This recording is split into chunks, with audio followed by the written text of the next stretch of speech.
योगी का Gen Z master plan तैयार, युवाओं की बल्ले बल्ले, अखिलेश परेशान।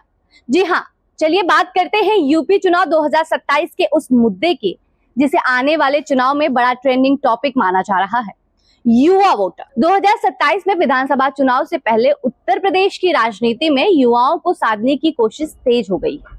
सत्ता पक्ष जहां डिजिटल शिक्षा, स्किल डेवलपमेंट, रोजगार, स्टार्टअप और खेल सुविधाओं को अपनी प्राथमिकता बता रहा है, वहीं विपक्ष इन दावों के साथ बेरोजगारी, भर्ती परीक्षाओं में देरी और पेपर लीक जैसे सवाल पर जोर दे रहा है।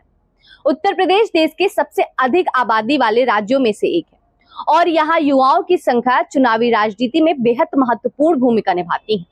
नई पीढ़ी की प्राथमिकताएं भी तेजी से बदल रही हैं। अब केवल जातीय समीकरण या पारंपरिक राजनीतिक मुद्दे ही पर्याप्त नहीं है। युवा यहाँ जानना चाहता है अच्छी शिक्षा, रोजगार, स्किल और आगे बढ़ने के अवसर कब और कैसे मिलेंगे। यही वजह है कि योगी सरकार की युवा केंद्रीय योजनाओं को 2027 के चुनावी समीकरण से जोड़कर देखा जा रहा है। सरकार की ओर से डिजिटल डिवाइस कम करने के लिए छात्रों को स्मार्टफोन और टैबलेट उपलब्ध कराने की योजना पर जोर दिया गया है।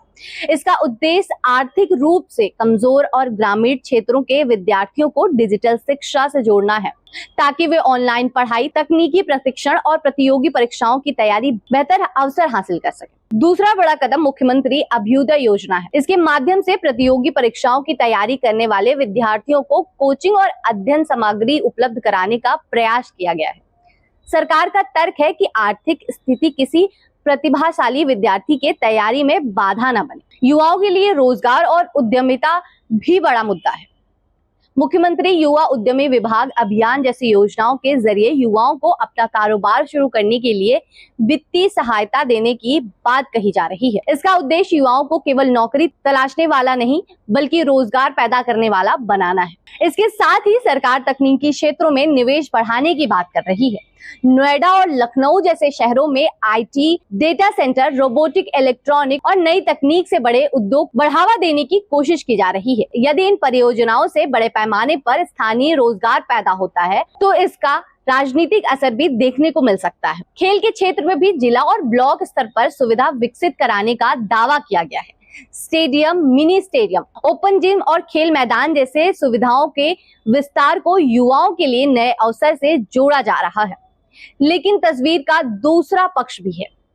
विपक्ष का आरोप है कि केवल स्मार्टफोन, टैबलेट या योजनाओं की घोषणा रोजगार की समस्या का स्थायी समाधान नहीं है। विपक्ष भर्ती परीक्षाओं में देरी, पेपर लीक और सरकारी नौकरियों जैसे मुद्दों को प्रमुखता से उठा रही है। उसका तर्क है कि युवा को घोषणाओं से ज्यादा समय पर भर्ती, पारदर्शी परीक्षा और स्थायी रोजगार चाहिए। 2027 में इसी सवाल का जवाब उत्तर प्रदेश की राजनीति का बड़ा हिस्सा तय कर सकता है।